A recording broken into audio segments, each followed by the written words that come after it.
दानियाल हंसते हुए बोला, तुम मेरे दिल की बात कह रही हो। तुम्हारी जैसी शरीफजादियों को ऐसी बेहयाई के बाद जिंदा नहीं रहना चाहिए। जाओ यहां से और खुदकुशी कर लो। वो जाने के लिए उठ गई। पहले दानियाल ने कमरे से निकलकर देखा, कॉरिडोर खाली था। होटल का कोई मुलाजिम भी करीना को उसके कमरे से निकलते हुए देखने के लिए मौजूद नहीं था। वो कमरे से बाहर आ गई, लिफ्ट के जरिए 8वीं मंजिल पर आई। अपने कमरे में पहुंचकर सामान पैक किया, मुलाजिम को बुलाकर सामान नीचे ले जाने के लिए कहा, फिर खुद नीचे आकर होटल का बिल अदा किया। दानियाल ने अपने खास मातियत को पहले ही टैक्सी ड्राइवर की हैसियत से वहां बुलवा लिया था। करीना उसकी मर्जी के मुताबिक उसी टैक्सी में बैठकर वहां से रवाना हो गई। हमारी दुनिया में अक्सर ऐसा होता है, जो किसी को दुख नहीं पहुंचाते, कोई गुनाह नहीं करते, किसी जुर्म का हौसला नहीं करते, उन्हें सजा मिलती है। उनकी इज्जत भी लूटी जाती है और जिंदगी भी छीन ली जाती है। दानियाल उसे जिंदा नहीं छोड़ सकता था। उसने अपनी जान बचाने के लिए करीना की जिंदगी छीन ली। अपने अड्डे में गड्ढा खुदवाकर लाश को वहां छुपा दिया। उसकी और खास मातियत की नजरों में वो फना हो चुकी थी, लेकिन दुनिया वालों की और पैदा करने वाले वालिदैन की नजरों में जिंदा थी और जिंदा रहेगी। किसी को मारने और किसी को कब्र में रखने का कमाल सब नहीं जानते। उसने कमाल दिखाया था, कब्र के अंदर करीना को छुपाया था और मैडोना के अंदर करीना को छुपा रखा था। मैडोना कद्यादम आईने के सामने खड़ी हुई अपने नए चेहरे को देख रही थी। दानियाल ने पूछा, तुम कौन हो? वो बोली, मैं करीना हूं, मगर ये चेहरा, यही तुम्हारा असली चेहरा है। तुम यही चेहरा लेकर पैदा हुई थी और इसी चेहरे के साथ मरोगी। अब से पहले जो भी शक्ल और सूरत थी उसे भूल जाओ। तुम्हारे हुक्म देते ही भूल जाती हूँ। जो काम ना करना चाहूं वो तुम्हारा हुक्म सुनते ही करने लगती हूँ। तुम सचमुच जादूगर हो। तुम्हारी आवाज सुनकर मेरा दिल तुम्हारी तरफ खिंचा जाता है। मैं तुम्हें जल्दी अपने पास बुलाऊंगा। तुम मेरे साथ पूरी जिंदगी गुजारोगी। फरहाद और रसवंती की तरह हम दोनों ख्याल ख्वानी करने वाले सारी दुनिया पर छा जाएंगे। ये फरहाद और रसवंती कौन है? जब मैं जरूरत समझूंगा तो उनके मुत्तल्लिक बताऊंगा। तुम ख्याल ख्वानी की परवाज करो और मेरे दिमाग में आओ। उसने हुक्म की तामील की। एक सोफे पर आराम से बैठकर दानियाल के पास पहुंच गई। वो बोला, मैं एक हसीना के दिमाग में जा रहा हूं। तुम मेरे अंदर रहकर उसकी आवाज और लहजे को गिरफ्त में लो, लेकिन खबरदार, उसके साथ जो जवान होगा उसके दिमाग में भूलकर भी ना जाना। वो फरजाना की आवाज और लहजे को दोहराते हुए उसके दिमाग में पहुंच गया। उसका अंदाजा दुरुस्त था। अली तैमूर अपनी बीमार महबूबा के पास पहुंच गया था। रसवंती वहां से मेरे पास चली आई थी। अली तैमूर फरजाना से कह रहा था, तुम्हें बिला नागा योगा की मशकें करनी चाहिए। पराई सोच की लहरों को महसूस ना करने के बायस दुश्मन ने तुम्हारे दिमाग में आकर तुम्हारी जुबान से बातें मनाई और बड़ी चालाकी से मामा को पापा का पता बताने पर आमादा किया। मुझे शर्मिंदगी है। मेरी वजह से पापा पर मुसीबत आई है। तुम्हारा कसूर नहीं है। मामा एक तवील अरसे से ख्याल ख्वानी करती आ रही हैं। उन्हें दुश्मनों के तरीक़ेकार का इल्म होना चाहिए था और अपने तौर पर मोहतात रहना चाहिए था, लेकिन अपनी होने वाली बहू को राजदार बनाने के लिए पापा की मौजूदा प्लानिंग बता दी। जबकि हम बाप बेटे और सगे भाई भी अपना कोई राज एक दूसरे को कभी नहीं बताते। दानियाल ने मैडोना की आवाज और लहजे में फरजाना के जरिए कहा, बेशक तुम बाप बेटे बहुत मोहतात रहते हो, लेकिन मैं भी कम नहीं हूं। तुम्हारी कमजोरियों से खेलना जानती हूं। तुम्हारी उस कमीनी मां ने मुझे दिमागी झटके पहुंचाकर मार डालने में कोई कसर नहीं छोड़ी थी। अब मैं तुम्हारी महबूबा को दिमागी झटके पहुंचाऊंगी। फरजाना अपनी जुबान से ये बातें कर रही थी और हैरानी और परेशानी से अली तैमूर को देख रही थी। वो कह रहा था, नहीं मैडोना, फरजाना मासूम है, उसने तुम्हें कभी नुकसान नहीं पहुंचाया। अगर तुम इसके दिमाग में। उसकी बात खत्म होने से पहले फरजाना ने तड़पकर दिल हिला देने वाली चीख मारी, फिर उछलकर फर्श पर गिर पड़ी। वह तकलीफ की शिद्दत से फर्श पर फड़फड़ा रही थी। अली तैमूर उसे संभालने की कोशिश करते हुए कह रहा था, मैडोना, अकल से काम लो। तुम फरजाना को अजियतें देकर या इसकी जिंदगी छीनकर हमसे कुछ हासिल नहीं कर सकोगी। हम तुम्हें समुद्र की तह से और पाताल की गहराइयों से ढूंढ निकालेंगे। अब अगर इसे दिमागी झटका पहुंचाओगी तो मैं तुम्हें रोज जिंदगी की भीख दे देकर मारता रहूंगा। वस्ते हुए बोली, चीखते रहो, तड़पते रहो, मुझे बड़ा मजा आ रहा है। क्या तुमने मुझे माफ कर दिया था? मुझे भेड़ बकरी समझकर दानियाल कसाई के हवाले कर दिया। आइंदा भी मैं तुम्हारे हाथ आऊंगी तो मुझे जिंदा नहीं छोड़ोगे। तुम बाप बेटों ने मुखालिफ ख्याल ख्वानी करने वालों को एक एक करके मार डाला है। हम दो रह गए हैं। तुम लोग हमें भी जिंदा नहीं छोड़ोगे, फिर मैं फरजाना को क्यों छोड़ूं? ये कहते उसने फिर एक दिमागी झटका पहुंचाया। फरजाना की हलक से एक और चीख निकली। फिर उसमें चीखने की सकत न रही। वह बीमारी से उठी थी, उस पर यह अजाब नाजिल हो रहा था। वो इतनी कमजोर थी कि तड़पने का भी हौसला नहीं रहा था। वो सिर्फ लरस रही थी, उसके दीदे फैलते जा रहे थे। अली तैमूर ने बेबसी से कहा, सुनो मैडोना, ये दुरुस्त है कि हम किसी भी दुश्मन ख्याल ख्वानी करने वाले को जिंदा नहीं छोड़ेंगे। तुम उस बुरे वक्त के मुतालिक सोचो जब तुम हम में से किसी के हाथ आओगी, रोओगी, गिड़गिड़ाओगी, अपनी जिंदगी की भीख मांगोगी। ऐसे वक्त हम तुम्हें एक बार मुआफ करेंगे, तुम्हें अपनी कैद से निकालकर जान बचाने का मौका देंगे। उस लम्हे वो मौका तुम्हारी जिंदगी की तरह कीमती होगा। अच्छी तरह सोच लो। मेरी शर्त मंजूर हो तो आइंदा फरजाना के दिमाग में ना आना। क्या मेरे बुरे वक्त में सिर्फ एक बार जिंदा छोड़ोगे? हाँ। सिर्फ एक बार दूर जाने का मौका दूंगा। इसके बाद 10 घंटों तक हम बाप बेटों में से कोई भी तुम्हें ट्रैप नहीं करेगा। 10 घंटे गुजरने के बाद हम फिर तुम्हारी जान के दुश्मन बन जाएंगे। अगर यह शर्त सिर्फ फरजाना के सिलसिले में है तो मैं 1 माह तक इसके दिमाग में नहीं आऊंगी। 1 माह गुजरने के बाद मैं फिर इसके दिमाग में जलजले पैदा करूंगी। मुझे मंजूर है, जाओ, इसका पीछा छोड़ो। वो हंसने लगी। फरजाना पर नीम बेहोशी तारी हो रही थी। ऐसे में वो हंसने के काबिल नहीं थी, मगर दानियाल उसके जरिए हंसते हुए बोला, फरजाना के सिलसिले में मामला तय हो चुकी है। मैं इधर नहीं आऊंगी, अब उधर जा रही हूं। जानती हो उधर कहां जा रही हो? वह फिर हंसते हुए बोला, फरहाद की दूसरी बहू के पास। अली तैमूर ने चौंक कर कहा, नहीं, तुम नैन्सी को नुकसान नहीं पहुंचाओगी। तुम फरजाना की बला उस बेचारी के सर डालना चाहती हो। मेरी बात सुनो, हमसे दुश्मनी ना करो। जहां छुपकर जिंदगी गुजार रही हो वहीं जिंदगी को दराज करती रहो। क्या तुम सुन रही हो? क्या तुम मौजूद हो? उसने फरजाना को हौले हौले झंझोड़ कर पूछा, मगर वह बेहोश हो चुकी थी। दूसरी तरफ मैडोना ने दानियाल से कहा, मैं अभी फरजाना के दिमाग में पहुंच गई थी। तुमने क्या सुना और क्या समझा? मेरी समझ में आता है कि कोई मैडोना नाम की औरत थी जिसे अली तैमूर और उसका बाप फरहाद वगैरह मार डालना चाहते थे, मगर वो बच गई। तुम मैडोना बनकर फरजाना से इंतकाम ले रहे थे, मगर एक शर्त पर। तुमने 1 माह तक फरजाना के दिमाग में ना जाने का फैसला किया है। मैं वादे के मुताबिक उसे 1 माह तक नुकसान नहीं पहुंचाऊंगा, लेकिन उसके दिमाग में चुपचाप जाया करूंगा, क्योंकि उसके जरिए उस फैमिली को बहुत सी बातें मालूम होती रहती हैं। ये मालूमात हासिल करने के लिए ही मैंने फिलहाल अली तैमूर से समझौता किया है। तुमने फरहाद की दूसरी बहू का जिक्र किया था। हाँ, उसका नाम नैन्सी है। उसे खत्म करके फरहाद और उसके बेटों को उनकी बेबसी का एहसास दिलाया जा सकता है। क्या दूसरी बहू से मालूमात हासिल नहीं करोगे? नहीं, वह फरहाद की फैमिली से दूर पारस के साथ रहती है। रसवंती उस बहू को करीब फटकने नहीं देगी। आओ, हम नैन्सी के पास चलते हैं। नैन्सी अरबपति नाना की दौलत और जायदाद की वारिस थी। वह दुनिया के एक सिरे से दूसरे सिरे तक आजाद पंछी की तरह परवास कर सकती थी, लेकिन उसने खुद को पारस के बाजू में कैद कर रखा था। अरबों की दौलत और जायदाद हासिल करने के लिए तिलबैब वापस नहीं जाना चाहती थी। पारस ने मुस्कुराते हुए कहा, नई दुल्हन अपने मर्द को छोड़ना नहीं चाहती। अभी खूब मोहब्बत देती रहो और जी भर के मोहब्बत लेती रहो। जी भर जाएगा तो नाना जान याद आएंगे। अपना वतन और अपने लोग याद आकर तड़पाएंगे। फिर तुम उधर जाने के लिए पर तोलोगी। हरगिज नहीं, मैं तुम्हें छोड़कर नहीं जाऊंगी। लेकिन शादी के बाद हर लड़की मायके जरूर जाती है। मेरा मायका तुम्हारे लिए दुश्मनों का घर है। मैं तुम्हें अपने साथ इसराइल नहीं ले जा सकती, और तुम्हें छोड़कर जाऊंगी तो दुश्मन हालात मुझे फिर मिलने नहीं देंगे।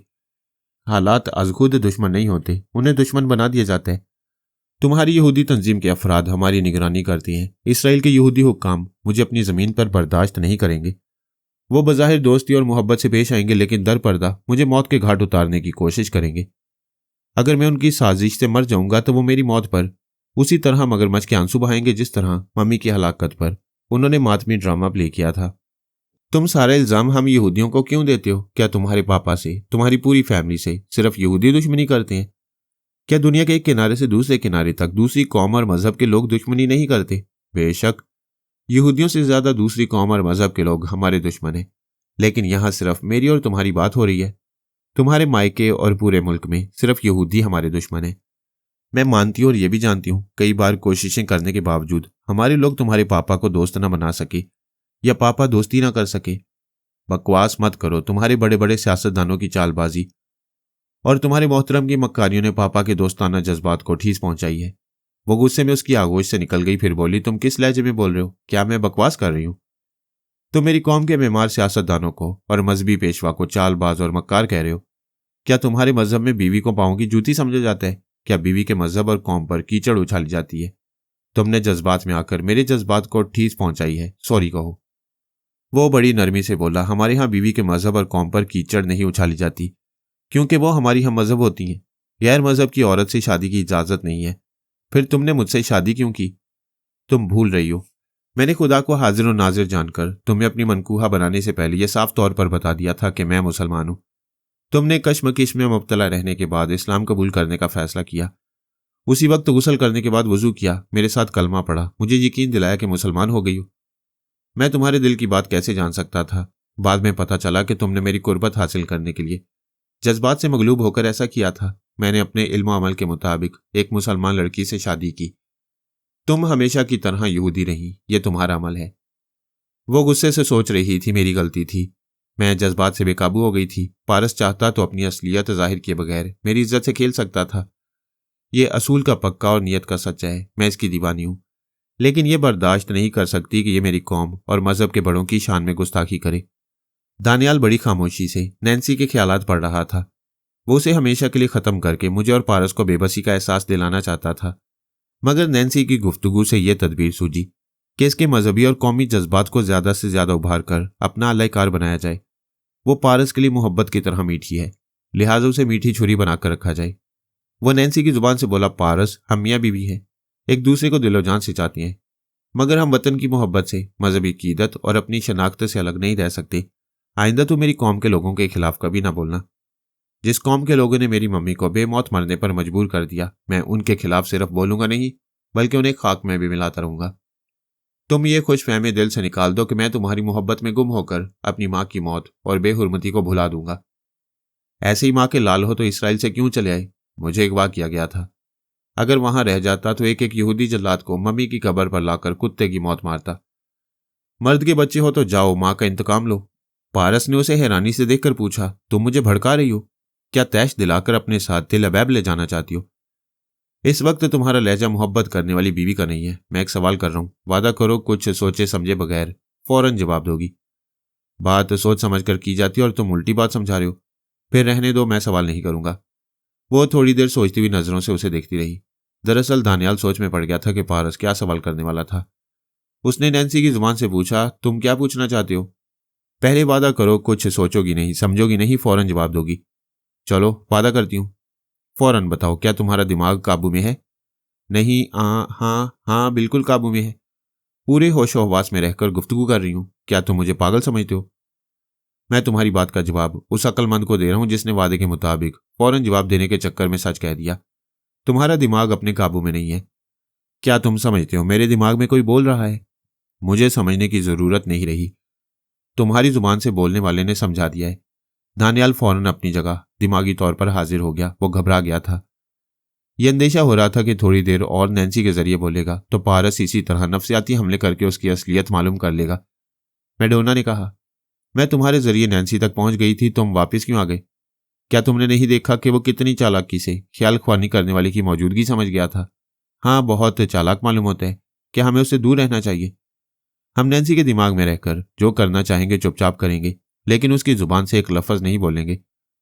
वो दोनों फिर उसके दिमाग में आ गए। वो पारस के सीने पर सर रखे रो रही थी और कह रही थी, खुदा गवाह है, मैं बेख्तियार उल्टी सीधी बातें कर रही थी, वरना इतने दिनों की रफाकत में मैंने कभी अपने मजहब और कौम की बात नहीं छेड़ी।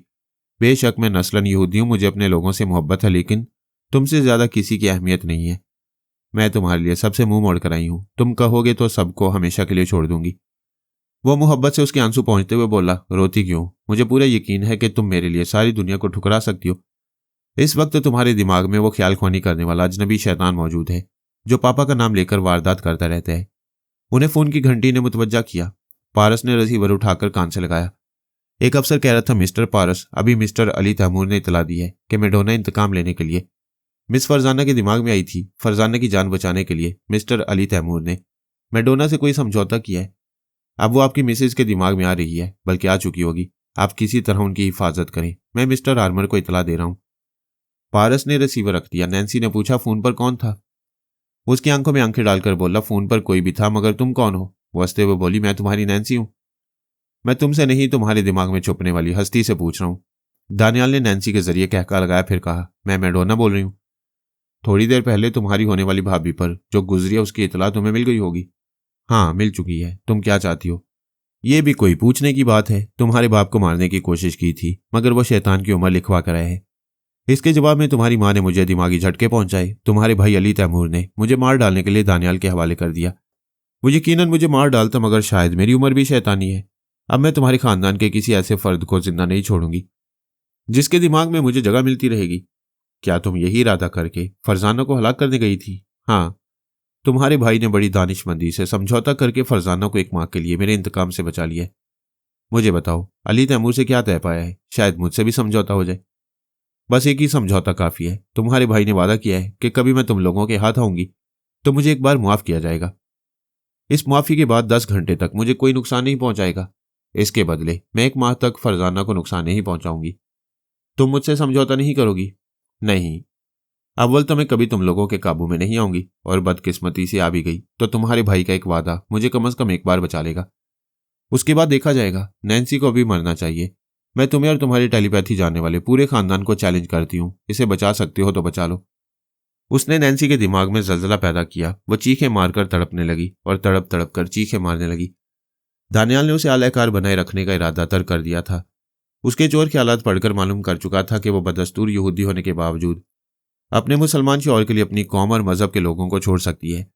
ऐसे ख्यालात रखने और पारस की मोहब्बत में पागल रहने वाली से वो अपनी मर्जी के मुताबिक काम नहीं ले सकता था, लिहाजा उसे मार डालना चाहता था। पारस उसे बाजू में छुपा रहा था, उसका सर सहला रहा था, और दानियाल हंसते हुए कह रहा था, सर सहलाने से दिमागी तकलीफ दूर नहीं होगी और बाजू में छुपा लेने से वो मौत से छुप नहीं सकेगी। अब तुम बाप बेटे सबके सब मेरे आगे बेबस हो। वह एक सर्द आ भर कर बोला, दुरुस्त कहती हो। न तुमसे समझौता हो सकता है, न हम किसी तदबीर से इसे बचा सकते हैं। नैन्सी मेरी जान, अलविदा। मैं तुम्हारी खातिर मौत से टकराने वाला महबूब हूं, मगर बहुत मजबूर हूं। आज तुम्हें किसी तरह नहीं बचा सकूंगा। अलविदा मेरी जान, अलविदा। वो उसे चूमने के लिए झुका। उसके होंठ नैन्सी की गर्दन तक आए, फिर गोरी गोरी चिकनी चिकनी गर्दन में दांत पेवस्त हो गई। नैन्सी के हलक से कराह निकली। उसने डूबती हुई नजरों से पारस को देखा। पारस ने कहा, मैडोना, अभी तुम बच्ची हो। मेरी नैन्सी को मारना तुम्हारे बस की बात नहीं। मेरा जहर इसे बेहोश कर रहा है। अपने ख्याल ख्वानी के जंग आलूद हथियार वापस ले जाओ। वह बेहोश हो गई।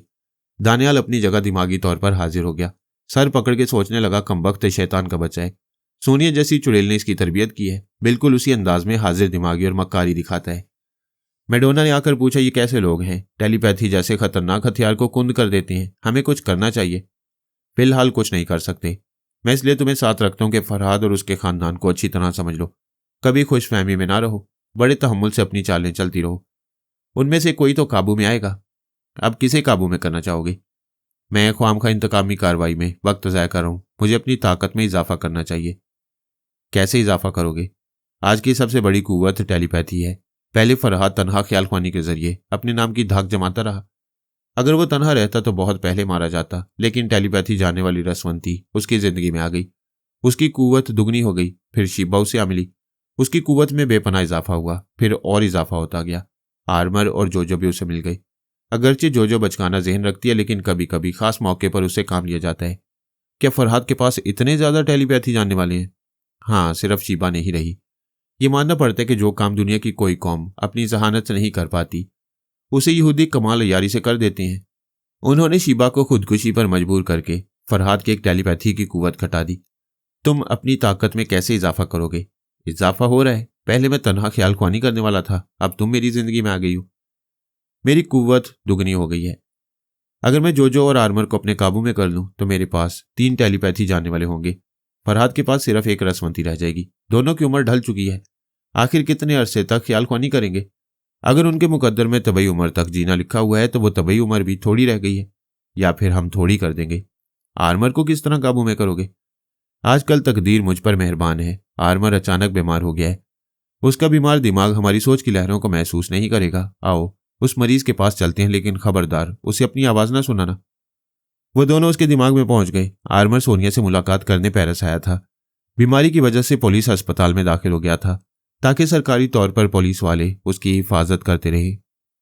उस वक्त सोनिया उसके पास बैठी हुई थी। वो कह रहा था, यह ख्याल ख्वानी करने वाली बहुत बड़ी मुसीबत बन गई है। पहले फरजानों को हलाक करना चाहती थी, फिर नैन्सी के पीछे पड़ गई। आखिर नैन्सी को किस तरह बचाया जा सकता है? पारस ने वक्ती तौर पर बचा लिया है। वो उसके जहर से बेहोश हो गई है, लेकिन होश में आने के बाद मैडोना फिर उसे हलाक करना चाहेगी। पहले फरहाद ख्याल ख्वानी के काबिल नहीं था, अब तुम भी नहीं हो। एक रसवंती ही नैन्सी के दिमाग में रहकर मैडोना के हमलों को नाकाम बना सकती है, लेकिन रसवंती को पारस से दिली लगाव नहीं है तो नैन्सी के लिए भी अपनायत नहीं होगी। पता नहीं वह भरपूर तवज्जो से उसकी हिफाजत करेगी या नहीं। हालात कैसे ही क्यों ना हो, तुम जहानत और चालाकी से काबू पा लेती हो। बेचारी नैन्सी के लिए कुछ करो। वक्त कितना ही बुरा है, वो आखिर गुजर ही जाता है। इस दौरान कुछ हमें नुकसान पहुंचता है, कुछ दुश्मन नुकसान उठाता है। आइंदा वो नैन्सी को खत्म करने आएगी तो हमें मालूम हो जाएगा कि मैडोना के पीछे कौन छुपा हुआ है। कैसे मालूम होगा? मैंने रसवंती को समझा दिया है। वो नैन्सी के दिमाग में रहकर मेरी हदायत पर अमल करती रहेगी। उस ख्याल ख्वानी करने वाले को पता नहीं है कि वो फरजाना के जरिए अली तैमूर से गुफ्तगू करते वक्त एक गलती कर चुका है। ऐसी एक गलती पारस ने नोट की है। मैडोना और एक बार नैन्सी के दिमाग में आएगी तो तीसरी गलती उसके पीछे पड़े हुए पर्दे को उठा देगी। दानियाल फौरन ही दिमागी तौर पर हाजिर हो गया। सोनिया की बातें सुनकर उसके कानों में खतरे की घंटी बजने लगी थी। थोड़ी देर पहले पारस ने बड़ी चालाकी से मालूम किया था कि कोई ख्यालख्वानी करने वाला नैन्सी को उसके खिलाफ भड़का रहा है। वो पारस और सोनिया से बहुत घबराता था।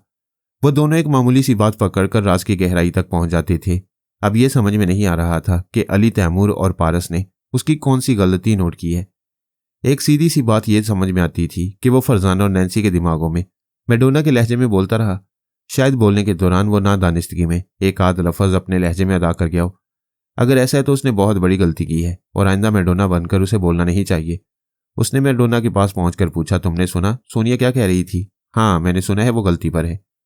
क्या तुम कहना चाहती हो सोनिया गलती पर है? हाँ, मैं करीना हूं और वो मुझे फरजाना और नैन्सी के दिमाग में आने वाली मैडोना समझ रही है। यू नॉनसेंस, इस गलती से कोई फर्क नहीं पड़ता। हमें यह समझना चाहिए कि मैडोना की आवाज़ और लहजे में बोलते वक्त मैंने क्या गलती की है। अगर मैं मैडोना की आवाज़ और लहजे को जानती तो तुम्हारी किसी गलती को समझने की कोशिश करती। क्या मुझे मैडोना के मुताल्लिक कुछ बताना पसंद करोगे? ये वक्त ज़ाया करने वाली बात है। तुम आर्मर के पास जाओ, अगर वो तन्हा हो तो मुझे बताओ। क्या तुम सोनिया की मौजूदगी में जाना नहीं चाहते? वो सख्त लहजे में बोला, फजूल सवालात से परहेज करो। तुम खुद ही कहते हो कि मुझे फराद की फैमिली को अच्छी तरह समझना चाहिए, फिर मुझे डांटते क्यों हो? वो कुछ नरम होकर बोला, मैं ज़रा अपसेट हूं। बेशक तुम्हें उस फैमिली के मुताल्लिक पूरी मालूमात हासिल करनी चाहिए। हाँ, मैं सोनिया की मौजूदगी में जाना नहीं चाहता। वो अक्सर नफसियाती हमले करती है। हो सकता है मैं उसकी बातें सुनकर उजलत या बदहवासी में कोई और गलती कर बैठूं। लिहाजा मैं सोनिया, पारस और अली, तैमूर की मौजूदगी में ख्यालख्वानी नहीं करूंगा। तुम जाओ और आर्मर के मुताल्लिक रिपोर्ट दो। वो गई, फिर थोड़ी देर बाद आकर बोली, सोनिया जा चुकी है। आर्मर अपने बिस्तर पर तन्हा लेटा है और अपने बीमार और कमजोर दिमाग के मुताल्लिक सोच रहा है। उसे शुबह है कि हम चोरी छुपे उसके पास आते हैं। क्या उसे खौफ नहीं है कि हम फरजाना और नैन्सी की तरह उसकी भी जान लेने की कोशिश कर सकते हैं? उसे जिंदगी से कोई खास दिलचस्पी नहीं है। वो सोचता है जब तक जिंदगी है फरहाद के साथ रहकर दूसरों की भलाई के लिए ख्यालख्वानी करता रहेगा। मौत आएगी तो जिंदा रहने की जद्दोजहद किए बगैर मर जाएगा। हाँ, वो इसी किस्म का आदमी है, लेकिन मैं उसका मिजाज बदल दूंगा। आइंदा वो फरहाद के लिए नहीं, मेरे लिए काम करेगा। वो आर्मर के पास पहुंच गया। कमजोरी के बायस उसकी आंखें बंद थीं। वो सो जाना चाहता था। दानियाल थोड़ी देर तक खामोश रहकर उसकी सोच पढ़ता रहा। उसका ख्याल था शायद रसवंती उससे राब्ता कायम करेगी, लेकिन वहां खामोशी रही। तब वो आर्मर के दिमाग को थपक थपक कर सुलाने लगा। उसने गहरी नींद सुलाने के बाद फिर थोड़ी देर खामोशी इख्तियार की। जब यकीन हो गया कि रसवंती अभी नहीं आएगी तो वो उसके ख्वाबीदा दिमाग को तनवीमी अमल के जरिए तस्खीर करने लगा। वही तरीक़ेकार इख्तियार किया जो मैडोना के सिलसिले में कर चुका था। उसने हुक्म दिया, तुम आर्मर नहीं हो। आर्मर ने तस्लीम किया।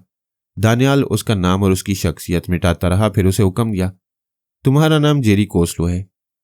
आर्मर ने तस्लीम किया, मेरा नाम जेरी कोस्लो है। वो किसी जेरी कोस्लो से ताल्लुक रखने वाली तमाम मालूमात आर्मर के दिमाग में भरता रहा। फिर उसने कहा, जेरी कोस्लो, तुम ख्यालख्वानी जानते हो? हाँ, मैं ख्यालख्वानी जानता हूं।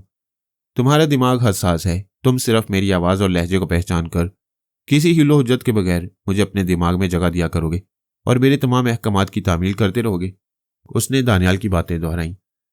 जब ये यकीन हो गया कि उसकी पहली शख्सियत बिल्कुल ख़त्म हो गई है और वह नए नाम और नई शख्सियत के साथ उसका ताबेदार रहेगा, तो उसने उसे 2 घंटे के लिए तनवीमी नींद सुला दिया। मैडोना ने खुश होकर कहा, तुमने कितनी आसानी से उसे अपना मामूल और महकूम बना लिया है। क्या यह हमेशा के लिए अपनी पहली हैसियत भूल गया है? नहीं, तनवीमी अमल का असर ज़्यादा दिनों तक नहीं रहता। मैं अगले हफ्ते फिर इस पर अमल करूंगा। आज से हम 3 टेलीपैथी जानने वाले हो गए। मैंने फरहाद की कुव्वत घटाकर अपनी कुव्वत बढ़ा ली है। बहरहाल तुम जहां हो वहीं आर्मर को पहुंचाने का बंदोबस्त करना जरूरी है। इतनी रात को यहां उसे कैसे बुलाओगे? उसने मैडोना को रूम पहुंचाने का जो तरीका इख्तियार किया था उसी पर अमल करते हुए 2 घंटे बाद आर्मर के पास पहुंचा। वह तनवीमी नींद से बेदार हो गया था। दानियाल ने पूछा, हेलो, क्या तुम मुझे आवाज़ और लहजे से पहचान रहे हो? हाँ, मैंने ये आवाज़ सुनी है। ये लहजा मेरी रूह में उतरा हुआ है। तुम्हारा नाम क्या है? वो चंद लम्हों तक सोचने के बाद बोला, जेरी कोस्लो। तुमने देर से जवाब दिया कि अपना नाम भूल गए थे। मैं महसूस कर रहा हूं मेरा दिमाग कुछ कमज़ोर हो गया है। तुम बीमार हो इसलिए ऐसा महसूस कर रहे हो। बिस्तर से उठो और चलने फिरने की कोशिश करो। मैं तुम्हारी जिस्मानी तवानाई का अंदाज़ा करना चाहता हूँ। वो उठकर बैठ गया। फिर बिस्तर से उतरकर आहिस्ता आहिस्ता चलता हुआ दरवाजे से बाहर आया। अस्पताल में गहरा सन्नाटा छाया हुआ था। तमाम मरीज गहरी नींद में थे। बाहर पहरा देने वाले सिपाही भी सो गए थे। अगर ना सोते तो उन्हें टेलीपैथी की लोरी देकर सुला देता। अस्पताल के बाहर एक पुलिस अफसर ने आगे बढ़कर पूछा, मिस्टर आर्मर, आप कहाँ जा रहे हैं? उसने कहा, तुम्हें गलतफहमी हुई है, मेरा नाम आर्मर नहीं जेरी कोस्लो है। अफसर ने उसे ताज्जुब से देखा। उसी वक्त दानियाल ने उसके दिमाग पर कब्जा जमा लिया। अचानक उसका मिजाज बदल गया। वो मुस्कुराकर बोला, सॉरी मिस्टर कोस्लो, मैंने पहचानने में देर की। आइए, आप जहां जाना चाहते हैं मैं पहुंचा दूंगा। अफसर उसे अपनी गाड़ी में बिठाकर अस्पताल से कई मील दूर एक वसी मैदान में ले आया। वो गाड़ी से उतर गया। अफसर गाड़ी में वापस चलाया। अस्पताल के सामने आकर वो चौंक गया। दानियाल ने उसके दिमाग को आजाद छोड़ दिया था। वो सोच रहा था, मैं कहां से आ रहा हूं? मेरे साथ कोई था, मगर कौन था? अभी कुछ देर पहले मैंने अस्पताल के अहाते में मिस्टर आर्मर को देखा। ओ गॉड, क्या टेलीपैथी का चक्कर चल रहा है। वो अस्पताल के अहाते में आया। गाड़ी से उतरकर दौड़ता हुआ आर्मर के कमरे में पहुंचा। कमरा खाली था। वो पहरा देने वाले सिपाहियों को डांटने डपटने लगा। फिर उसने आला अफसरों से राब्ता कायम किया। आला अफसरान ने पूछा, तुम आर्मर को अस्पताल के अहाते में देखने के बाद अपनी गाड़ी में कहाँ गए थे? जनाब, मैंने दिमाग पर बहुत जोर दिया, मगर याद नहीं आ रहा कि कहाँ गया था। अस्पताल के सामने आने के बाद मुझे होश आया था। इसका मतलब है तुम्हें टेलीपैथी के जरिए ट्रैप करके आर्मर को किसी खास जगह पहुंचाया गया है। मादाम सोनिया को फौरन इतला देनी चाहिए। रात का पहला पहर था। सोनिया आराम से सो रही थी। फोन की घंटी से आंख खुल गई। उसने रिसीवर उठाकर कान से लगाया, फिर बोली, मैं सोनिया हूं। मादाम, गजब हो गया। मिस्टर आर्मर को अस्पताल से अगवा किया गया है।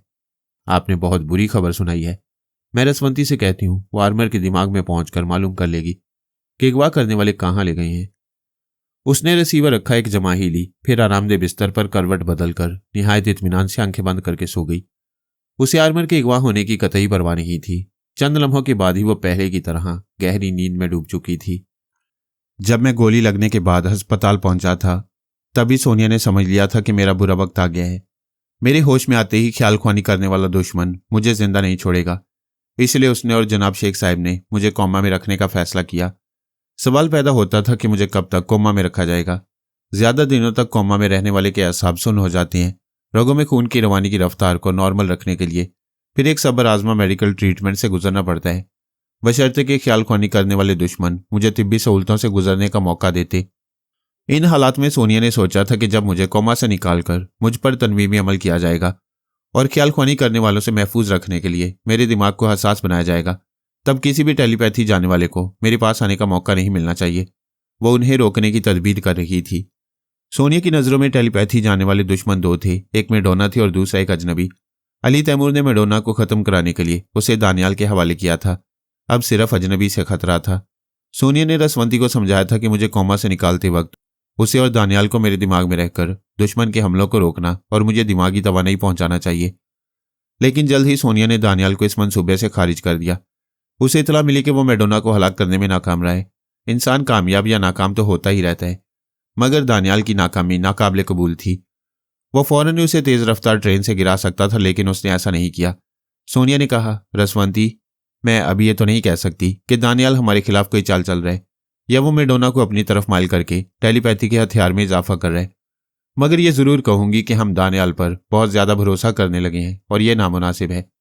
क्या फरहाद को कोमा से निकालते वक्त दानियाल को एतमाद में नहीं लिया जाएगा? नहीं, तुम आर्मर के साथ फरहाद के पास रहोगी। अगर वो एतमाद के काबिल नहीं है तो चुपके से फरहाद के दिमाग में आकर दुश्मनी कर सकता है।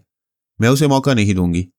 सोनिया, पहले हमारे इल्म में वो एक टेलीपैथी जाने वाला अजनबी दुश्मन था, फिर मेडोना जिंदा रहेगी, वो भी फरहाद के दिमाग में आएगी। दानियाल की तरफ से भी अंदेशा है।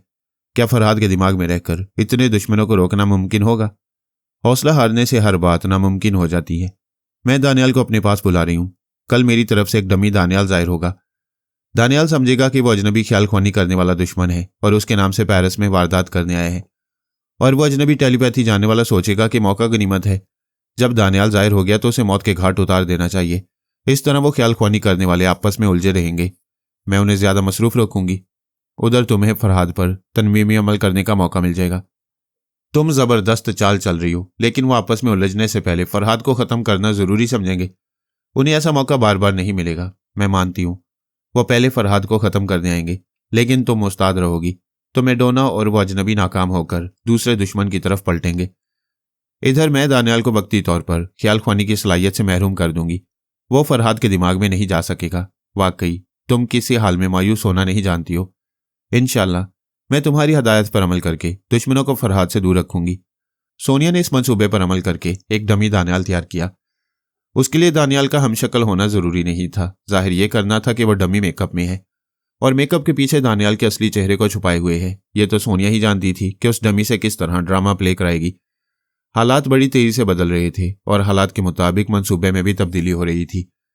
दानियाल ने फरजाना और नैन्सी के दिमाग में आकर गलती की। अगरचे अभी तक सोनिया उसे दुश्मन नहीं समझ रही थी, ताहम अजनबी दुश्मन के मुतल्लिक सोच रही थी कि मैडोना की वजह से उसकी टेलीपैथी की कुव्वत में इजाफा हो गया है। वो और इजाफा करने के लिए आर्मर और जोजो को भी ट्रैप कर सकता है, क्योंकि वो दोनों आसानी से मामूल बनाए जा सकती हैं। ये ख्याल आते ही उसने रसवंती से कहा, आर्मर पर तनवीमी अमल करो, उसे अपने अहकामात का पाबंद बनाओ और ये बात ज़हन नशीन करा दो कि आइंदा चंद दिनों में वो किसी दूसरे आमिल से असर कबूल नहीं करेगा। अगर कोई उस पर अमल करना चाहेगा तो तुम उसके दिमाग में रहकर तनवीमी अमल को बेकार कर दोगी, लेकिन वो बज़ाहिर उस अमल का वफादार रहेगा। रसवंती ने पूछा कि ऐसा हो सकता है? मुझे आसार नजर आ रहे हैं, जो कहती हूँ वो करती जाओ। रसवंती ने आर्मर पर अमल करके उसे अपना ताबेदार बनाया, फिर उसे बीमार और दिमागी तौर पर कमजोर बनाकर पेरिस के एक अस्पताल में पहुंचा दिया।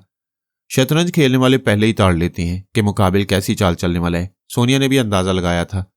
दानियाल अपनी कुव्वत बढ़ाने की धुन में आर्मर तक पहुंच गया था। रसवंती उसकी आमद की रिपोर्ट सोनिया को दे रही थी। सोनिया ने पूछा, क्या तुमने आने वाले को लहजे से पहचाना है? नहीं, उसकी आवाज और लहजा पहली बार सुन रही हूं। तुम आर्मर के दिमाग में बिल्कुल खामोश रहो, किसी हाल में भी एक लफ्ज ना कहो। उस दुश्मन ख्याल ख्वानी करने वाले की शामत आ गई है। वो अपनी कुव्वत में इजाफा करने के लिए आर्मर को खुफिया अड्डे में ले जाएगा, मैडोना से मुलाकात कराएगा और तुम वहां की एक एक रिपोर्ट मुझ तक पहुंचाती रहोगी। दानियाल ने एक दानिशमंदी की थी। मैडोना और आर्मर के दिमाग में आकर पराई आवाज और लहजे में बोलता रहा था, इसलिए वह अभी तक शुबे से बाला तर रहा। रसवंती और सोनिया इसी अजनबी ख्याल ख्वानी करने वाले पर शुबा करती रहीं। दानियाल अभी तक महफूज था, मगर उसका खुफिया अड्डा उस वक्त जाहिर हो गया जब आर्मर को अगवा करके वहां पहुंचाया गया। यूं तो फ्रांसीसी सुराग रसानों को पहले ही शुबा हो गया था कि किसी टेलीपैथी जानने वाले की खुफिया रिहायशगाह रूम में है, क्योंकि उस शहर के करीबी वह हेलीकॉप्टर समुद्र में गिरकर तबाह हुआ था जिसमें मैडोना आई थी। आर्मर को लाने वाला हेलीकॉप्टर भी समुद्र के उस हिस्से में गिरकर तबाह हुआ था। रसवंती ने सुबह 4 बजे सोनिया को नींद से जगाया, फिर कहा, आर्मर को शहर रूम के एक बहुत बड़े बंगले में पहुंचाया गया है। वो टेलीपैथी जानने वाला हेलीकॉप्टर को तबाह करने गया है। अब आता ही होगा, मैं आर्मर के पास जा रही हूँ। सोनिया ने कहा, बार बार मेरे पास आओगी तो वहां की कोई अहम बात रह जाएगी। कोई खास बात हो या कोई मशवरा लेना हो तो आ जाना, वरना 1 घंटे बाद मुझे मुखातिब कर सकती हो। रसवंती फिर आर्मर के पास आ गई। उस वक्त दानियाल पूछ रहा था, हेलो जेरी कोस्लो, तुमने बीमारी में सफर करने की जहमत उठाई है, तुम्हें आराम से सो जाना चाहिए। मुझे नींद नहीं आ रही। मैं इस बंगले के बागीचे में टहलना चाहता हूँ। जैसा कि तुम जानते हो, तुम जेरी कोस्लो हो, तुम्हारे बहुत से दुश्मन हैं। बागीचे में टहलने जाओगे तो किसी दुश्मन की नजरों में आ जाओगे। मैं एक शख्स को भेज रहा हूं, वो तुम्हारे चेहरे पर आर्जी मेकअप करेगा। तुम 15 मिनट बाद बागीचे में चहलकदमी के लिए जा सकोगे। 5 मिनट के बाद ही एक हसीन औरत एक शख्स के साथ आई। वह शख्स आर्मर के चेहरे को मामूली मेकअप से आर्जी तौर पर बदलने लगा। आर्मर मेकअप के दौरान उस हसीना को बार बार देख रहा था। वो एक रिवॉल्विंग चेयर पर बैठी बड़ी अदाओं से इधर उधर घूम रही थी।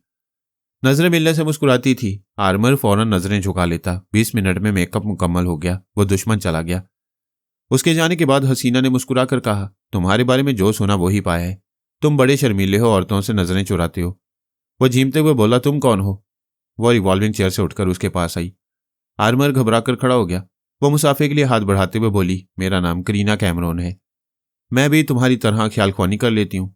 वह मुसाफिया करते हुए बोला, हेलीकॉप्टर में सफर करने के दौरान मेरे अंदर आवाज आ रही थी कि मैं ख्याल ख्वानी कर सकता हूँ। इसके लिए मुझे सेहतमंद होने की जरूरत है। क्या मैं बीमार हूँ? मुझे तो सेहतमंद लग रहे हो। आओ बाहर खुली फिजा में चलते हैं। वो मैडोना के साथ बागीचे में आ गया। रसवंती उसके जरिए आसपास के इलाके को समझ रही थी। आर्मर ने पूछा, क्या तुम्हारे दिमाग में भी कोई बोलता है? हाँ बोलता है। वो कौन है? मैं नहीं जानती। उसे देखने की आरजू करती हूँ। ख्यालों में उसकी तस्वीर बनाती हूँ। यकीन करो वो तस्वीर हूबहू तुम्हारी होती है। मुझे यूं लग रहा है जैसे तुम ही मेरे दिमाग में बोलते रहे हो और अब जेरी कोस्लो बनकर सामने आए हो। वो चलते चलते रुक गई। उसकी गर्दन में बाहें डालकर बोली, तुम बहुत ही हैंडसम और स्मार्ट हो। मिस करीना, यह क्या मजाक है? मैं बूढ़ा हूं। बूढ़े हैंडसम और स्मार्ट नहीं होते। उनके चेहरों पर बुजुर्गी और शख्सियत में वकार होता है। क्या तुम्हारी बेनाई कमजोर है? जेरी मेरी जान, बेनाई तुम्हारी कमजोर हो सकती है क्योंकि तुम खुद को बुढ़ापे की नजर से देखते हो। मैं तुम्हें जवानी की आंख से देख रही हूं। मैं अपने माजी का बहुत सा हिस्सा भूल गया हूं, मगर इतना समझता हूं कि मेरी जवानी में किसी औरत ने जादू नहीं जगाया, इसीलिए आज तन्हा हूं। रसवंती ने सोनिया के पास आकर कहा, एक औरत आर्मर से बेशर्मी की हद तक फ्री होने की कोशिश कर रही है। अपना नाम करीना कैमरून बताती है। हम मैडोना की तवक्को कर रहे थे, लेकिन ये ख्याल ख्वानी करने वाली दूसरी औरत सामने आई है। हो सकता है यही मैडोना हो। उस अजनबी टेलीपैथी जानने वाले ने इसकी शख्सियत और लबो लहजा बदल दिया हो, ताकि तुम में से कोई भी ख्याल ख्वानी करने वाला इसे पहचान ना सके।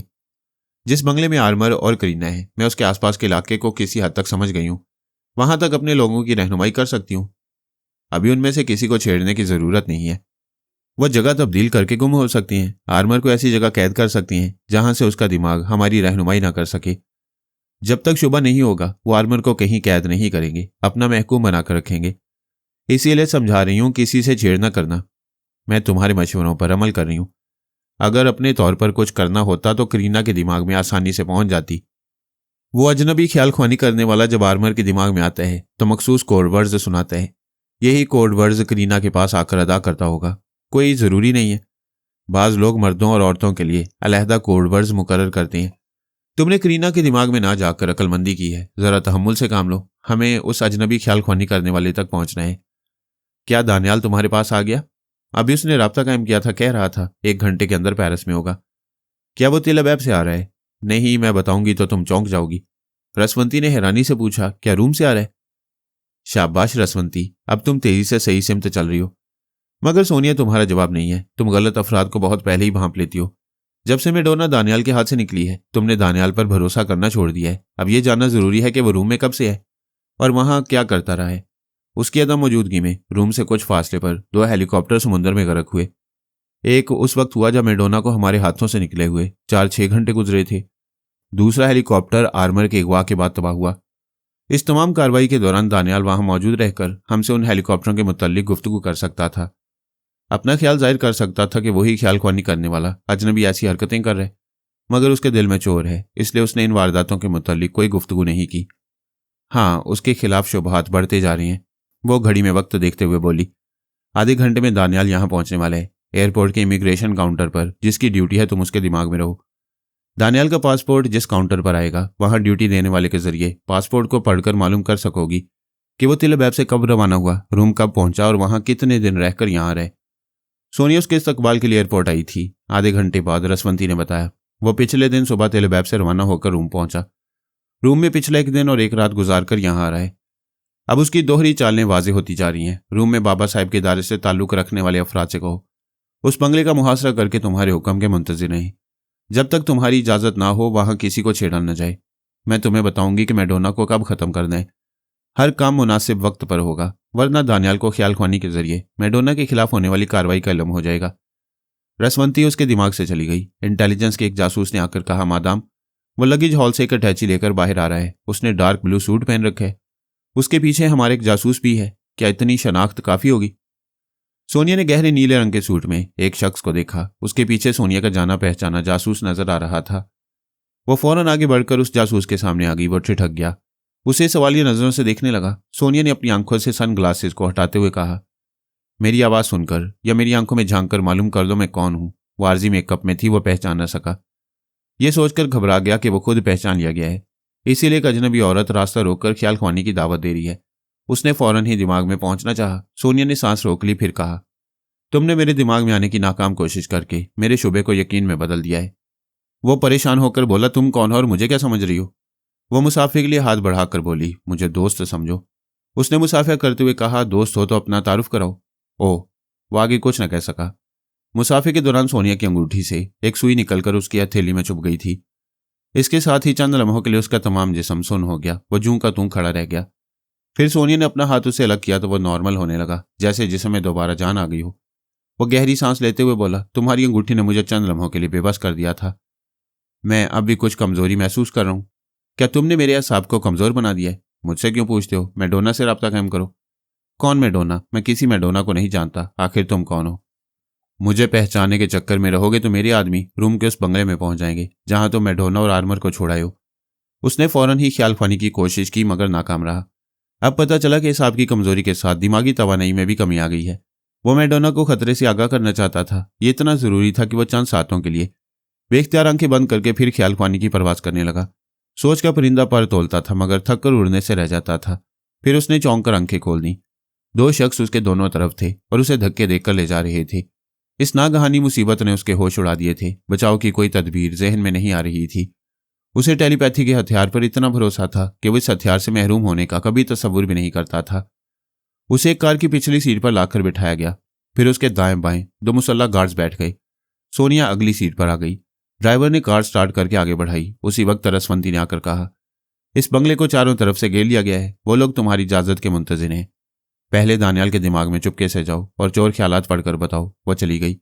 दानियाल अपने बचाव की तदबीरें सोचते सोचते थक गया था। वो बार बार अगली सीट पर बैठी हुई सोनिया को देख रहा था। आखिर उसने पूछा, क्या तुम सोनिया हो? वो बोली, क्या मेरे सोनिया होने से कोई फर्क पड़ेगा? अगर तुम कोई और हो तो मेरे साथ ऐसा सलूक करने के बाद अपनी जान से जाओगी। मैं फरहाद साहब का वफादार हूं। फरहाद साहब या उनकी फैमिली का कोई भी मेंबर तुम्हें जिंदा नहीं छोड़ेगा। तो फिर आवाज दो फरहाद को। तुमने मुझे ख्याल ख्वानी के काबिल कब छोड़ा है? रसवंती तुम्हारे दिमाग में आ सकती है, और अगर आ जाए और तुम्हारे चोर ख्यालात पड़ने लगे तो क्या होगा? वो थोड़ी देर के लिए भूल गया था कि अभी सांस रोकने के काबिल नहीं है। कोई भी उसके दिमाग में आकर उसकी दोहरी चालों को समझ सकता है। फरहाद से वफादारी की कस्में खाने के झूठ और फरेब को समझ सकता है। उसने घबराकर कहा, नहीं, मेरे दिमाग में कोई नहीं आ सकता। मैं सांस रोक लूंगा। तुम्हारा दिमाग बेहिस हो चुका है। तुम पराई सोच की लहरों को महसूस नहीं करोगे। तुम्हारी बेहतरी इसी में है कि अपने अंदर की तमाम घिनौनी साजिशों को उगलना शुरू कर दो। मैंने किसी के खिलाफ कोई साजिश नहीं की है। तुम कौन हो? तुम बार बार पूछ रहे हो, इसलिए बताती हूं, मैं तुम्हारी मौत हूं। तुम्हें मुझसे क्या दुश्मनी है? दुश्मन को मालूम होना चाहिए कि दुश्मनी क्या होती है और क्यों होती है। मैं किसी का दुश्मन नहीं हूं। नहीं हो तो हो जाओ, फरहाद को खत्म कर दो। तुम में से कोई एक जिंदा रहेगा। तुम उसे हलाक नहीं करोगे तो मैं तुम्हारी मौत बन जाऊंगी। तुम फरहाद को क्यों खत्म करना चाहती हो? मैं तुम्हें जवाब देने की पाबंद नहीं हूं। मेरा दिल कहता है कि तुम सोनिया हो और मेरा इम्तिहान ले रही हो। अगर सोनिया को तुम्हारी हकीकत मालूम हो जाए तो वो इतनी देर तुम्हारे साथ कार में नहीं बैठेगी। पहली फुर्सत में तुम्हें कत्ल कर देगी और आर्मर को रूम से वापस ले आएगी। तुम आर्मर के मुतल्लिक कैसे जानती हो? जब तुम उस पर तनवीमी अमल करने वाले थे, उस वक्त अजनबी टेलीपैथी जानने वाला भी उसके दिमाग में पहुंचा हुआ था। उसने तुम्हारे अमल को बेअसर कर दिया। तुमने मुतमईन होकर आर्मर को तनवीमी नींद सोने के लिए छोड़ दिया। ऐसे ही वक्त उस अजनबी ने उस पर अमल किया और उसे अपना मामूल बनाकर हुक्म दिया कि वो बज़ाहिर तुम्हारा ताबेदार बना रहे। इस तरह आर्मर अभी तक महज दिखावे के लिए तुम्हारा ताबेदार बना हुआ है। तुम उस अजनबी टेलीपैथी जानने वाले के मुतल्लिक कैसे जानती हो? वो मेरा भाई है। हमारा आपस में खून का गहरा रिश्ता है। आज हमने सोचा था कि फरहाद को कोमा से निकाला जाएगा तो उसे हलाक कर देंगे, लेकिन पिछली रात मेरे भाई को गोली लग गई है। वो एक जगह जेर इलाज है, ख्याल ख्वानी के काबिल नहीं। तब हमने तुम्हारे बारे में सोचा कि फरहाद को तुम्हारे जरिए ही कत्ल किया जा सकता है। तुम्हें कैसे मालूम हुआ कि मैं पेरिस आ रहा हूं? सोनिया ने डैशबोर्ड से अखबार निकालकर उसकी तरफ बढ़ाते हुए कहा, पहले सफ़े के चौथे कॉलम को देखो। उसने देखा और पढ़ा। यह खबर शाया हुई थी कि सुपर मास्टर का बागी टेलीपैथी जानने वाला डैनी दानियाल पेरिस में मौजूद है। सोनिया ने कहा, दरअसल यहाँ की इंटेलिजेंस वालों ने कल मेरे भाई को एक जगह ख्याल ख्वानी करते हुए देख लिया था और उसके पीछे पड़ गए। मेरा भाई उन्हें टेलीपैथी के जरिए चक्कर देकर छुपने में कामयाब हो गया है, लेकिन उसे दानियाल क्यों समझा गया है? इसलिए कि वो तुम्हारे नाम से इस मुल्क में आया है। ओ गॉड, तुम दोनों बहन भाई मेरे पीछे कैसे पड़ गए? मेरा भाई आर्मर की बीमारी से फायदा उठाकर उसे अपने जेर असर लाना चाहता था। तुम भी यही सोचकर उसके दिमाग में आए। फिर हम आर्मर के जरिए तुम्हारे रूम के खुफिया अड्डे तक पहुंच गए। वहां हमें पता चला कि तुम फलां त्यारे से पेरिस आ रहे हो। इस तरह मैं तुम्हारे इस्तकबाल के लिए पहुंच गई। दानियाल गहरी सोच में डूब गया। दिमाग ने समझाया वो बुरी तरह फंस गया है। उस अजनबी ख्याल ख्वानी करने वाले से दोस्ती नहीं करेगा और उसकी बहन के हुक्म के मुताबिक फरहाद को खत्म नहीं करेगा तो वो उसे जिंदा नहीं छोड़ेगी। यूं भी वो मुझे कोमा से निकलते ही खत्म करने वाला था और इसका इल्जाम अजनबी ख्याल ख्वानी करने वाले के सर थोपना चाहता था। अब यही होने वाला था। फर्क सिर्फ इतना था कि वो महकूम बनकर ऐसा करने के लिए मजबूर किया जा रहा था और अपनी सलामती के लिए वो मजबूर हो चुका था। सोनिया ने पूछा, क्या सोच रहे हो? उसने कहा, फरहाद को सिर्फ टेलीपैथी जानने वाला ही हलाक कर सकता है, इसीलिए तुमने मेरा इंतखाब किया है। हाँ, इसीलिए तुम्हारा इंतखाब किया है। लेकिन यह कैसी हमाकत है कि तुमने मिलते ही मुझे ख्याल ख्वानी से महरूम कर दिया है। मैं फरहाद के दिमाग तक कैसे पहुंचूंगा? कार एक वीरान बंगले के अहाते में दाखिल होकर रुक गई। वो सब कार से उतरे, फिर बंगले के अंदर गए। वहां के तमाम कमरे रिहायशी सामान से खाली थे। सिर्फ एक बड़े से कमरे में चंद कुर्सियां थी। दोनों मुसल्लह गार्ड्स ने दानियाल को एक कुर्सी पर बिठाकर रस्सियों से अच्छी तरह बांध दिया। वो बोला, तुम मुझसे काम लेना चाहती हो लेकिन दुश्मनों जैसा सलूक कर रही हो। ये दुश्मनी नहीं, एहतियाती तदाबीर हैं। अभी एक इंजेक्शन के जरिए दिमागी तवानाई वापस लाई जाएगी, फिर तुम ख्याल ख्वानी कर सकोगे। तुम इसी हालत में फरहाद के दिमाग तक पहुंचकर उसे खत्म करोगे। हम दूसरे जराये से मालूम करेंगे। अगर वो मौत के घाट उतर चुका होगा तो हम तुम्हें आज़ाद करके दोस्ती का हाथ बढ़ाएंगे। मुझे मंजूर है। मैं फरहाद के दिमाग में पहुंचकर उसकी सांस रोक दूंगा। कहीं से फोन की घंटी की आवाज़ आ रही थी। सोनिया तेजी से चलती हुई दूसरे कमरे में आई, फिर रिसीवर उठाकर कहा, हेलो, कौन है? पारस की आवाज़ सुनाई दी। हेलो मामा, मैं आपका बेटा बोल रहा हूँ। अभी आपके खास आदमी ने बताया है कि आपने दानियाल को ट्रैप किया है। आखिर बात क्या है? ये कमबख्त आस्तीन का सांप निकला। अब हमारी नैन्सी और फरजाना के लिए कोई खतरा नहीं है। यही शैतान मेडोना बनकर उन्हें हलाक करना चाहता था। आना चाहो तो चले आओ। अभी आ रहा हूँ। सोनिया ने रिसीवर रख दिया। एयरपोर्ट से उस बंगले में आने तक रसवंती ने दानियाल के चोर ख्यालात पड़े थे। फिर सोनिया को बताया था कि यही दानियाल मेडोना बनकर फरजाना और नैन्सी की जान लेना चाहता था। दूसरी बात ये मालूम हुई कि आर्मर के साथ फ्री होने वाली मेडोना नहीं, उसकी डमी थी। असली मेडोना उसी शहर के दूसरे बंगले में थी। सोनिया ने कहा, हमारे आदमियों से कहो वो दूसरे बंगले पर छापा मारकर मेडोना को गिरफ्तार करें। अगर वो जरा भी बच निकलने की कोशिश करे तो उसे गोली मार दें। रसवंती ने कहा, क्या मैं वहां जाने से पहले दानियाल से एतराफ़े जुर्म कराऊं? इसके चोर ख्यालात ने इसे आस्तीन का सांप साबित कर दिया। बाकी मैं इसकी जुबान खुलवा लूंगी। वो बहुत ढीठ है, इसकी जुबान खुलवाना मुश्किल है। मैं पलक झपकते ही ऐसा कर सकती हूँ। तुम पलक झपकते ही यहां से जाओ, वरना मेडोना हाथ से निकल जाएगी। जब वापस आओगी तो वह एतराफ़े जुर्म कर चुका होगा। सोनिया ने पारस से बातें करने के बाद रिसीवर रखा तो रसवंती वापस आ गई। उसने कहा, दूसरे बंगले में मेडोना नहीं है। रसवंती, तुमने खुद ही दानियाल के ख्यालात पढ़े थे। उस बंगले का नंबर नोट किया था। मैं फिर उसके ख्यालात अच्छी तरह पढ़कर आती हूँ। वो गई। फिर थोड़ी देर बाद आकर बोली, ओह सोनिया, तुमने तो कमाल कर दिया। इसकी सोच बता रही है कि इसने मुख्तलिफ अंदाज में एतराफ़े जुर्म किया है। तुम फरहाद की दुश्मन बनकर इससे। सोनिया ने बात काट कर कहा, प्लीज रसवंती, काम की बात करो। मेडोना कहाँ है? दानियाल की सोच उसी बंगले का पता बता रही है, मगर मेडोना वहां नहीं है। वो सोच में पड़ गई। रसवंती ने पूछा, क्या तुम वही सोच रही हो जो मैं सोच रही हूँ? मैं क्या जानूं तुम क्या सोच रही हो। यही कि मेडोना दानियाल के ज़ेरे असर नहीं थी। मौका मिलते ही दूसरे बंगले से फरार हो गई। सोनिया ने कहा, तुम्हें ख्याल ख्वानी करते हुए इतनी उम्र गुजर गई, मगर किसी खास बात पर पूरी तवज्जो देने का ढंग नहीं आया। जाओ फिर दानियाल के ख्यालात पढ़ो, तुम्हें पता चलेगा इसने किन हालात में मेडोना को मजबूर और बेबस बनाकर तनवीमी अमल किया था। तुम्हें मालूम होगा कि वो इसके ज़ेरे असर थी। वो खुद फरार नहीं हुई है, बल्कि अगवा की गई है। अच्छी बात है, अब मैं पूरी तवज्जो से इसके ख्यालात पढ़कर आती हूँ। वो फिर गई। सोनिया आहिस्ता आहिस्ता चलती हुई और सोचती हुई उस बड़े कमरे की तरफ जाने लगी जहां दानियाल को बांध कर रखा गया था। रसवंती ने फौरन ही वापस आकर कहा, सोनिया, वो दानियाल तो मर चुका है। वह दौड़ती हुई दानियाल के पास आई। उसका सर आगे की तरफ ढलका हुआ था। सोनिया ने उसकी नब्ज टटोली। रसवंती ने कहा, मैं उसके दिमाग में पहुंचने की नाकाम कोशिश कर चुकी हूं, मगर ये मौत की तारीकियों में गुम हो गया है। सोनिया ने मुसल्ला गार्ड से पूछा, क्या तुम लोगों ने इसे तड़पते हुए देखा था? एक ने कहा, जी हाँ, हम समझ रहे थे ये रस्सियों से आज़ाद होने की जिद्दोजहद कर रहे। फिर अचानक यह साकित हो गया। सोनिया ने गहरी सांस लेकर सोच के जरिए कहा, रसवंती, मेरे ख्याल की तस्दीक हो गई। मेडोना फरार नहीं हुई, उसे अगवा किया गया है। इसका मतलब है वो अजनबी टेलीपैथी जानने वाला ऐसी चालें चल रहा है। हाँ, और ये हमारे लिए बड़ी खुशी की बात है। क्या कह रही हो? खुशी की बात कैसी है?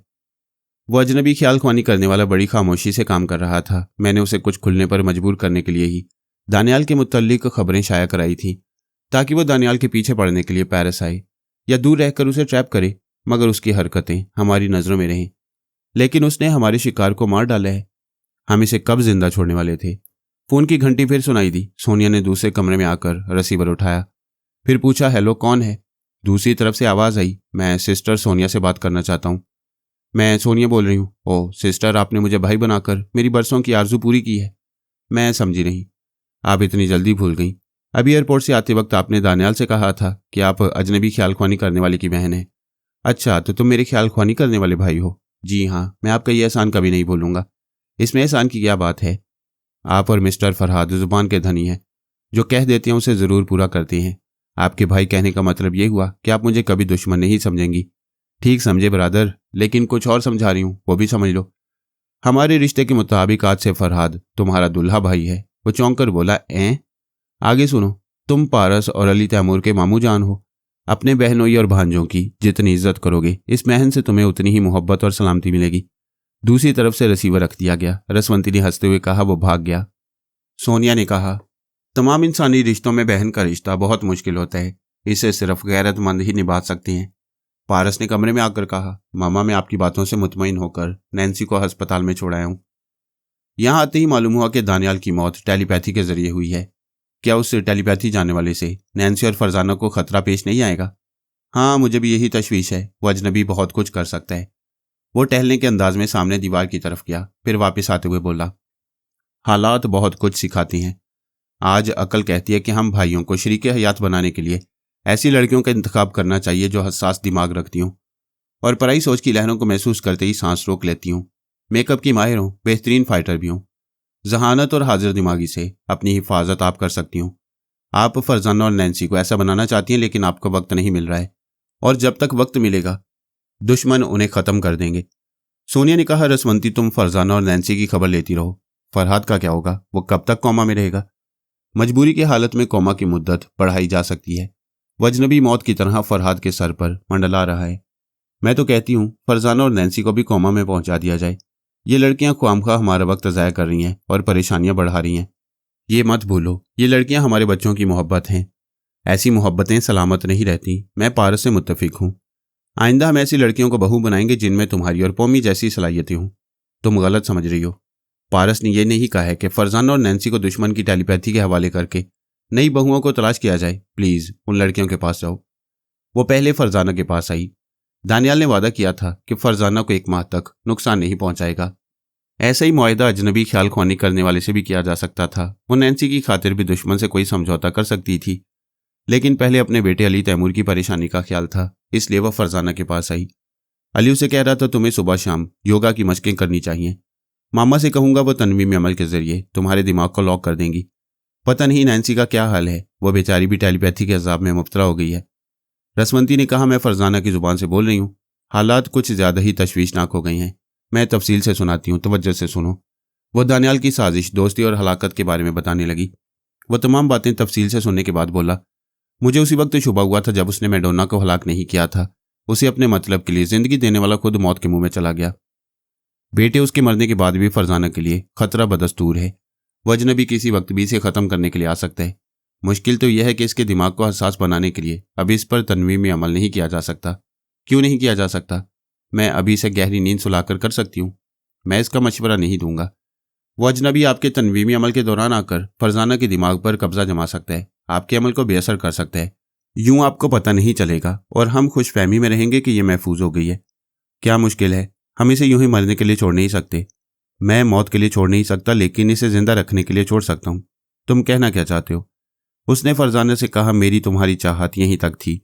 अब तुम अमेरिका किंग फर्नांडो के पास चली जाओ। अली, ये क्या कह रहे हो? मैं नहीं जाऊंगी। तुम्हारी खातिर यहां रहकर मर जाऊंगी। मैं ऐसी मोहब्बत नहीं चाहता जिसके नतीजे में तुम्हें मौत मिले। क्या मेरे अमेरिका चले जाने से बात खत्म हो जाएगी? दुश्मन को यकीन हो जाएगा कि हमारा रिश्ता खत्म हो चुका है। तुम भूल रहे हो, वो दिमाग में आकर मेरी मोहब्बत की सच्चाई को पढ़ लेगा। उससे कहना मेरे पास आए, उसे मेरे दिमाग में तुम्हारे लिए नफरत ही नफरत मिलेगी। नहीं अली, तुमने नफरत की तो दुश्मन के मारने से पहले ही मर जाऊंगी। तुम मर जाओ या जिंदा रहो, मैं तुमसे नफरत करता रहूंगा। सिर्फ तुमसे नहीं, दुनिया की हर लड़की से नफरत करता रहूंगा। जब मैं किसी को मुकम्मल तहफ़्फ़ुज़ नहीं दे सकता तो मुझे किसी से मोहब्बत करने या शादी करने का कोई हक नहीं है। उसी वक्त रसवंती को फरजाना के दिमाग में अजनबी दुश्मन की आवाज़ सुनाई दी। तुम्हारी होने वाली बहू और बेटे के दरमियान बड़े जज्बाती मुकालमे अदा हो रहे हैं। उन्हें खुशखबरी सुनाओ कि नैन्सी मर चुकी है। रसवंती ने कहा, बेटे, उस अजनबी दुश्मन ने नैन्सी को मार डाला है। अजनबी ने फरजाना की जुबान से कहा, मुझे इल्ज़ाम ना दो। बेशक मैं उसे हलाक करने गया था, मगर उसके मुर्दा दिमाग में जगह नहीं मिली। मैं अभी जाकर हकीकत मालूम करती हूँ। ज़रूर जाओ, मगर ये सुन लो, मैं फरजाना को आधे घंटे की मोहलत देता हूँ। ये फैसला करे कि ये मेरी तरफ से आने वाली मौत का इंतजार करेगी या अपने महबूब को परेशानियों से निजात दिलाने के लिए नैन्सी की तरह खुदकुशी कर लेगी। मैं आधे घंटे बाद आऊँगा। अली तैमूर ने गरज कर कहा, रुक जाओ। तुम मुझे एक नए अज़ाब में मुब्तला करने जाते हो। तुम्हारी शैतानी चाल यह है कि फरजाना जज्बात में आकर मुझे आधे घंटे के लिए भी परेशान ना देखे और खुदकुशी कर ले, और मैं बेबसी से खुदकुशी करते हुए इसे अपनी आंखों से देखता रह जाऊं। रसवंती ने कहा, अजनबी, हमसे समझौता करो। हमने दानिस्ता या नादानिस्ता तुमसे कभी दुश्मनी नहीं की। हम तो तुम्हें जानते भी नहीं। बेशक तुम हमारे किसी दुश्मन के लिए काम करो, मगर हमें भी दोस्त बनाकर रखो। हम बुरे वक्त पर तुम्हारे काम आएंगे। क्या तुम सुन रहे हो? प्लीज़ बताओ, हमसे समझौता करोगे? वो जवाब सुनने के लिए चुप हुई, मगर जवाब नहीं मिला। वो जा चुका था। वो ख्याल ख्वानी की परवाज करती हुए इस डॉक्टर के पास पहुंची जिसके जेरे इलाज नैन्सी थी। पारस ने उसे टेलीपैथी के अजाब से बचाने के लिए अपने जहर की मामूली मिकदार से बेहोश कर दिया था। उसके जिस्म से वो जहर निकालने के लिए उसे अस्पताल पहुंचाया गया। वो होश में आने के बाद नॉर्मल हो रही थी, मगर अचानक पता चला कि उसने खुदकुशी कर ली है। उसके सरहाने से एक तय किया हुआ कागज मिला जिस पर उसकी आखिरी तहरीर थी। उसने लिखा था, पारस, मैं तुम्हें जान से ज्यादा चाहती हूँ। तुम जिंदा दिल हो, हमेशा बोलते हुए अच्छे लगते हो।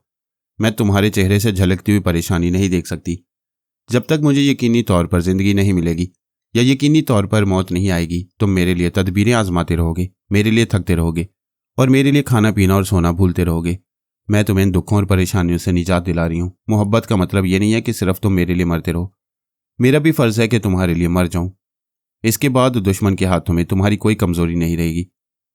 मुझे किसी ने खुदकुशी पर मजबूर नहीं किया है। मेरे सामने यहूदी औरत की मोहब्बत और कुर्बानियों की जिंदा रवायात हैं। तुम्हारी शीबा मम्मी ने तुम्हारे पापा को दुश्मनों के सामने कमजोर होने नहीं दिया, अपनी जान देकर दुश्मनों के हाथों में फिर उनकी कोई कमजोरी नहीं रहने दी। मैं भी यही कर रही हूँ। आज से तुम आज़ाद हो और दुश्मन की मौत हो। अलविदा मेरे महबूब, अलविदा। वो खत पारस के हाथों में खुला हुआ था। सोनिया उसके शाने पर हाथ रखे खड़ी हुई थी और एक अफसर से कह रही थी, यहाँ के यहूदियों के पेशवा को मुतला करो। नैन्सी की आखिरी रसूमात उनके मजहबी अकीदे के मुताबिक होंगी।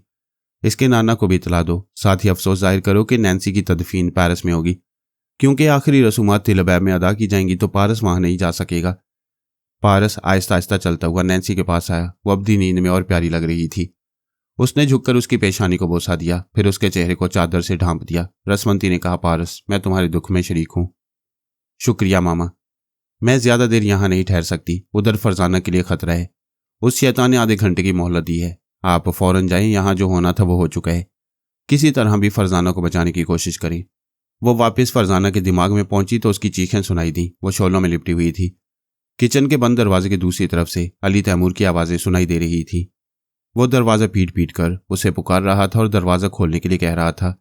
ऐसी हालत में रसवंती पहले तो समझ नहीं पाई कि उसे क्या करना चाहिए, फिर अकल आ गई।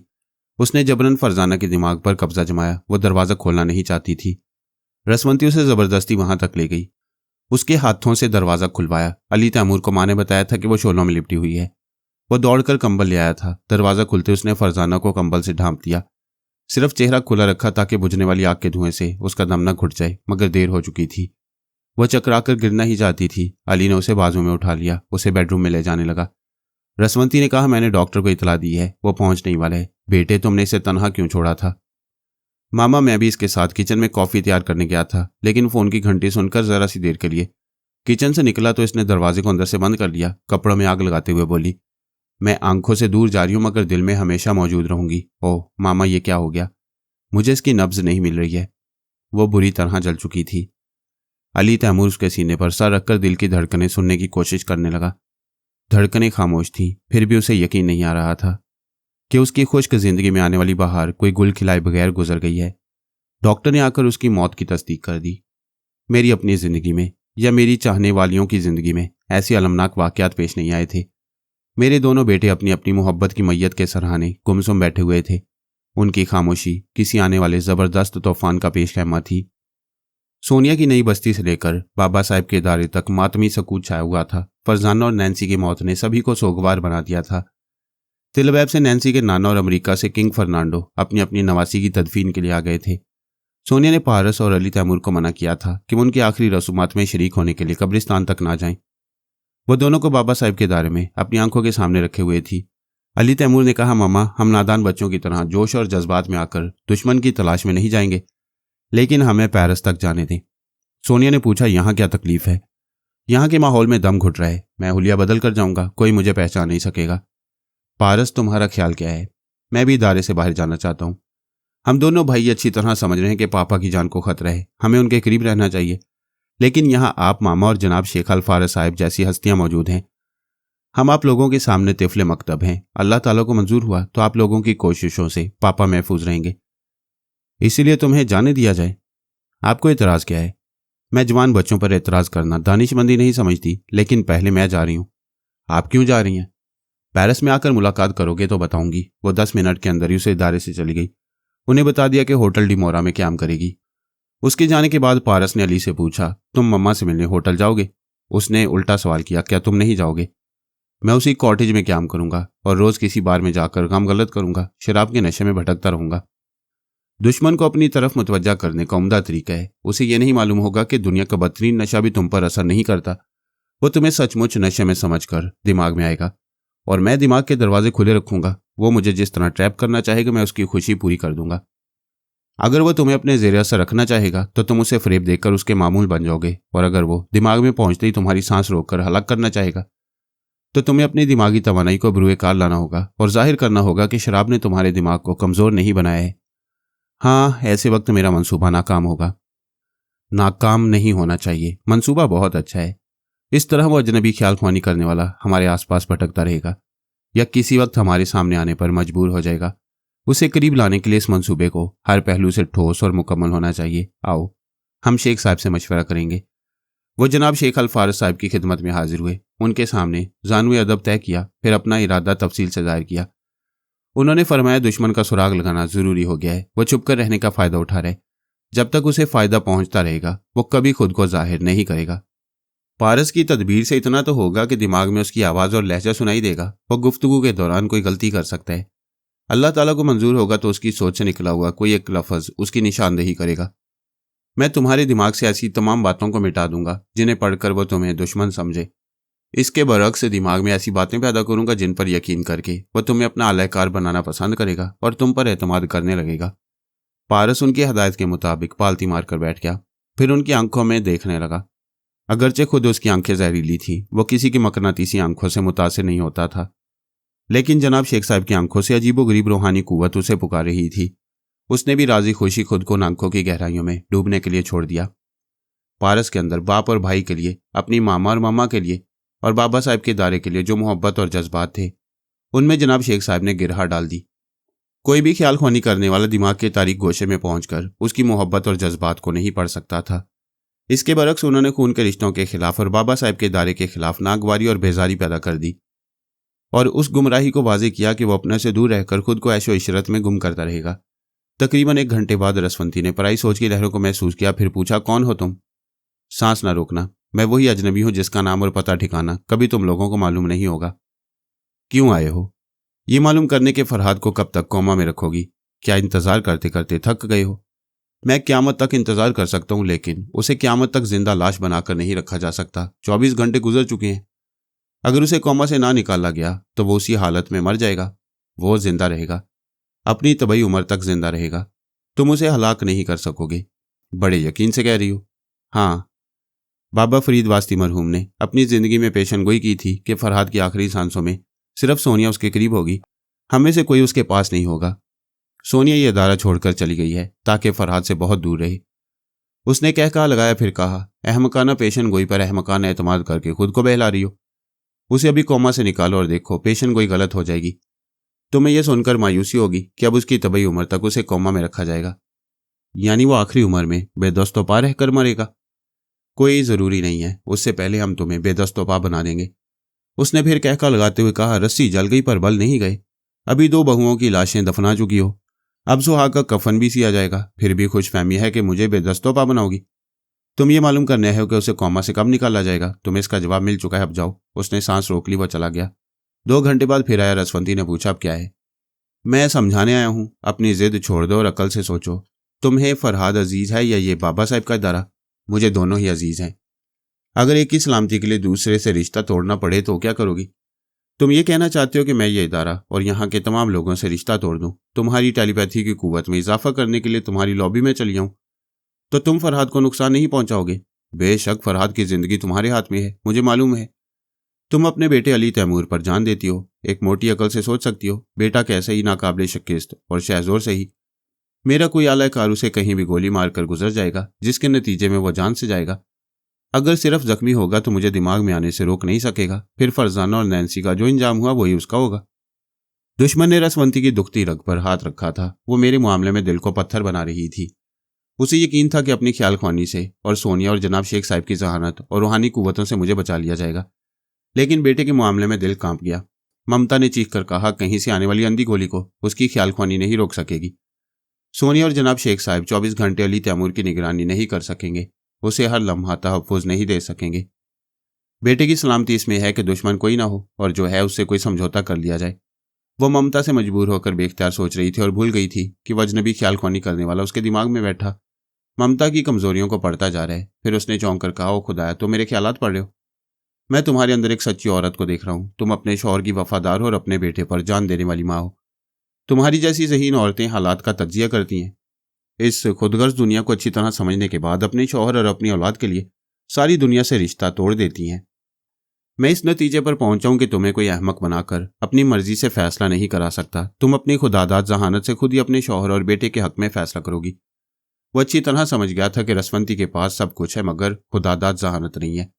वह मौजूदा हालात में हर पहलू पर गौर नहीं करेगी, जहानत से नहीं जज्बात से फैसला करेगी।